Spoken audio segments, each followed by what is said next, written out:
তো বেরিয়ে পড়েছি এই যে এখন। তো চলো কোথায় যাচ্ছি তোমাদেরকেও দেখাবো। তো চলো এখন যাওয়া যাক। যেতে যেতে আর কি নিয়ে নিচ্ছি কচুরি আর জিলাপি। কারণ হচ্ছে কি বলতো, ওই বাড়িতে মা আর মৌ দুজনে মিলেই কাজে ব্যস্ত থাকবে, জল খাবার কিছু থাকবে না। সেজন্য ভাবলাম যে জল খাবারটা আমি নিয়ে নেব। ভালো আছো, সুস্থ আছো। চলে এসেছি বাপের বাড়ি। তো এসে দেখি এখনো মা ভাইয়ের বউ ওদের কাজ। আর বুঝতেই পারছো সকালবেলা ঠান্ডার টাইম, একটু তো দেরি হবেই। তো আজকে হচ্ছে সরস্বতী পুজো আর আমাদের বাড়িতে হবে সৃজানো রান্না। অবশ্যই শেয়ার করব পুরোটাই। তো এখন দেখো ফ্রিজ পরিষ্কার করেছে, এখনো পরিষ্কারটা আর কি এখনো হয়েছে। যাই হোক, চলো প্রথম থেকে শেষ পর্যন্ত দেখতে থাকো আজকে আমরা কি করছি। আশা করি আজকের ব্লগটা তোমাদের ভালো লাগবে। তো এই দেখো ফ্রিজটা এখনো বরফটা এখনো গলে গলে পড়ছে। তো গলুক ততক্ষণ, তারপর আবার ভালো করে পরিষ্কার। ওদিকে ফ্রিজের বরফ গলছে আর এদিকে আমরা জলখাবার নিয়ে বসে পড়লাম। তো যাই হোক, পনির দিয়ে ঘুগনিটা বানিয়েছিল, খেতে বেশ ভালোই লাগছিল। তবে বাড়িতে আসার পর অনেকগুলো কাজ করেছি আর ততক্ষণে এই জিলাপি কচুরি একেবারে ঠান্ডা হয়ে গেছিলো। যদি গরম থাকতো তাহলে আর একটু বেশি ভালো লাগতো খেতে। তো চলো, খিদের পেটে কিন্তু মানে এসবই খেতে ভালো লেগেছে। সো গাইস, ফ্রিজটা পরিষ্কার করা হয়ে গেছে। এই যে দেখো, আর এই যে কভারগুলো রয়েছে এগুলো একটু নষ্ট হয়ে গেছে, আবার অর্ডার করতে হবে অনলাইনে আর কি। তো পুরো ভালো। এই যে দেখো ডিপ ফ্রিজটা।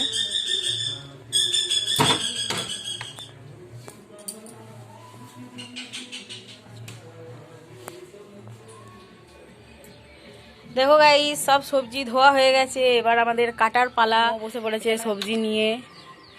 আর এখানে আমাদের মিঠুকে দেখো, একে আবার না নিয়ে এলে আবার এত চিৎকার করে, কিছু বলার নেই, প্রচণ্ড চিৎকার করে। চলো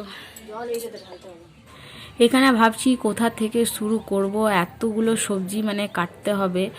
আর যেহেতু আমাদের বাড়িতে সেরকম লোকজন খাওয়া দাওয়া করে না বলেই মানে আমাদের জন্য একটু কমই। আর আমার বোনের বাড়িতে অনেকজন খাওয়া দাওয়া করে, ওদের বাড়িতে যে কোনো জিনিস বেশি বেশি রান্না করতে হয় আর বেশি বেশি আর কি তরকারি টরকারি এসব কাটতে হয়। তো চলো এখন আমরা এই যে তরকারিগুলো নিয়ে বসেছি, মানে সবজিগুলো নিয়ে বসেছি, এখন সব কাটবো আর একেবারে ধুয়ে ধুয়ে কেটে নেব। তো এটা আমাদের পুজোটা তোমরা দেখছো, এই পুজোটা আমাদের অনেক দিনের, মানে ঠাকুমা করতো, তার মানে শাশুড়ি, তার শাশুড়ি, মানে অনেক দিনের মানে পূর্বাপুরুষ আর কি চলে আসছে পুজোটা। তো যাই হোক, এবছর আমার মা করছে, আবার মা দিয়ে দেবে আমার ভাইয়ের বউকে, মৌকে। তবে আমার শ্বশুরবাড়িতে এইসব কিচ্ছু নেই, সিজানো টিজানো বাপের বাড়িতে আছে। তো বাপের বাড়ি যেহেতু আমার সামনেই কাছাকাছি বাপের বাড়ি, তো যে কোনো পুজোতে যে কোনো পরবে আর কি আমার বেশ মজাই হয়। নিজের বাড়িতে তো রান্না টান্না কিছুই নেই, সেই জন্য আর কি বাপের বাড়ি গিয়ে খাওয়া দাওয়া, বুঝতেই পারছো কার না ভালো লাগে, তাই না? তো এখানে দেখো আমি প্রথমে ভাজা ভুজিগুলো কেটে নিচ্ছি, যেমন ধরো বেগুন ভাজা, আলু ভাজা, মিষ্টি আলু ভাজা, তারপর মানে সিম ভাজা, মানে অনেকগুলো ভাজা করতে হয় জানো, 3-4 রকমের মানে 5 রকমের এরকম ভাজা করতে হয়। ভাজাভুজি শুরু করেছি। তো চলো এখন ভাজাভুজিগুলো করি। এই যে তোমরা দেখছো ষষ্ঠী পুজোটা, এটা হচ্ছে ষষ্ঠী পুজো, শিল ষষ্ঠী পুজো। তো এই পুজোটায় না খাওয়া দাওয়া করে আর কি পুজো হয়। সকালবেলায় ভালো মন্দ রান্না হবে, খাওয়া দাওয়া হবে, তারপরে পুজোটা হবে। তো গুড মর্নিং বন্ধুরা। তো একটু আওয়াজ তোমরা পাবে, যেহেতু সরস্বতী পুজো পাড়াতে হচ্ছে আর গান টান বাজছে, জানি না আমার ভিডিওটায় কপিরাইটও হতে পারে, আসতে পারে। তো যাই হোক, দেখো সকালবেলায় দুটো পার্সেল চলে এসছে, আর কেমন লাগছে সেটা অবশ্যই কমেন্ট করে জানিও তোমরা। একটু অন্যরকমের এসছে কালারটা, কিন্তু ঠিকই আছে, খারাপ নেই। পকেটগুলো আছে, চলো ওগুলো নামা, এটা দিয়ে দাও। দিয়ে দেবো, থাক কারণ দুটো পার্সেল আমি খুলে দেখে দিই।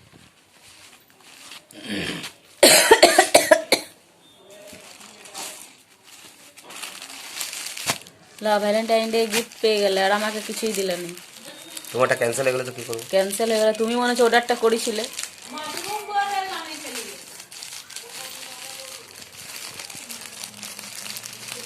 আমি জানো তো প্রমিসে পাক্কা।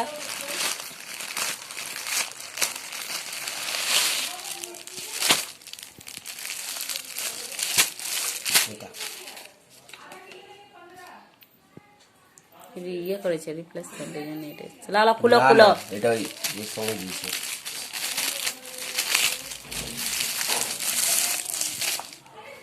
পাতলা লাগে দেখ। 226 টাকায় আর কি পাবে, ঠিকই আছে, ভালো লাগবে পরে। চলো চান টান করো, এবার এগুলো পড়ো।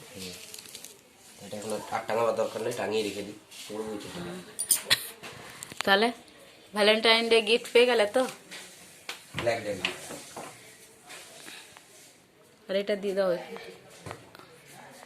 আজকে তোমাদের দাদা ভাই কাজ করছে, দেখো ওদিকে সরো, ভিডিওটাতে আসছে না। ঘরের অবস্থা খুবই খারাপ, দেখতেই পাচ্ছ তোমরা। এখনো পর্যন্ত বিছানা চাদর মাদর ব্ল্যাঙ্কেট সব পড়ে আছে। তো তা করতেই দেখি দুটো পার্সেল এসছে। তো চলো পার্সেলগুলো তোমাদের সঙ্গে শেয়ার করলাম। দুটো পার্সেলই আমার খুব মানে মনের মতো এসেছে, পছন্দ হয়েছে খুবই। আর তোমাদের দাদা ভাইকে ভ্যালেন্টাইন ডের গিফট মানে ওটা কালকে আসার কথা ছিল, কিন্তু আজকে এলো। তো চলো কোনো ব্যাপার নেই, এমনি তো কালকে তো আসার কথা কালকেই ছিল, কিন্তু আসেনি। তো চলো আজকে তো এসেছে, আজকে ও পড়বে স্নান টান সেরে। আর আজকে আমাদের ওই বাড়ি যেতে হবে খাওয়া দাওয়া করতে। আর কালকে রাত্রেবেলায় চলে এসেছি, কালকে রাত্রে অনেক বৃষ্টি হচ্ছিল, তো সেজন্য আর কোনো ভিডিও করতে। চলো গাইস, এখানে দেখো তোমাদের রোহিতদা আজকে একটু আমার কাজ করে দিচ্ছে, যেহেতু আজকে বাড়িতে আছে। তো আমি ওকে বললাম যে একটু কভারটা লাগিয়ে দেবে, তো বলে হ্যাঁ ঠিক আছে লাগিয়ে দিচ্ছি। তারপরে একটু ফ্রিজটাকে পরিষ্কার করে দিচ্ছে, যেহেতু ধুলো তো আমাদের এখানে প্রচণ্ড ধুলো, কিছু করার নেই, তো নোংরা তো হবেই, তাই না? তো চলো এখন দেখো কভারটা দিয়ে দিল উপর থেকে। না না এরকমই থাকে। ঠিক আছে চলো এবার জায়গায় যা ফুলদানিটা রেখে দাও। ফ্রিজের কভারটা অনেকদিন থেকে ভাবছিলাম নেবো নেবো, নেওয়া হচ্ছিল না,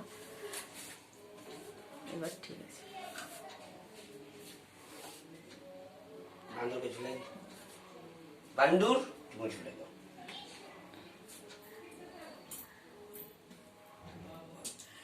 তো বন্ধুরা কালকে অনেকটা রাত হয়ে গেছিলো, সেজন্য আর ভিডিও শ্যুট করতে পারিনি। আর বিকেল থেকে প্রচণ্ড বৃষ্টি, মানে খাওয়া দাওয়ার পর থেকে বৃষ্টি স্টার্ট হয়েছে। তো যাই হোক, মা রাত্রেবেলায় সিজানো বসিয়েছে, সেগুলো আমি তোমাদের সঙ্গে শেয়ার করতে পারিনি, বৃষ্টিটা এতটা হচ্ছিল। অবশ্যই ঘরের মধ্যে ছিলাম, কিন্তু মা যখন পুজোটা করে নিয়েছে তারপর বলছে, তো ভাবলাম যে না চলো সকালবেলাতেই তোমাদের সঙ্গে সেটা শেয়ার করব পুজো করাটা। তো রাতে তো সেরকম কিছু হয় না, ওই যে সিজানোটা আর কি বসাই যখন, তখন উনুনে ওই কাজল সিঁদুর দেয় আর সিজানোটা বসাই একটু উলুটুলু দিয়ে।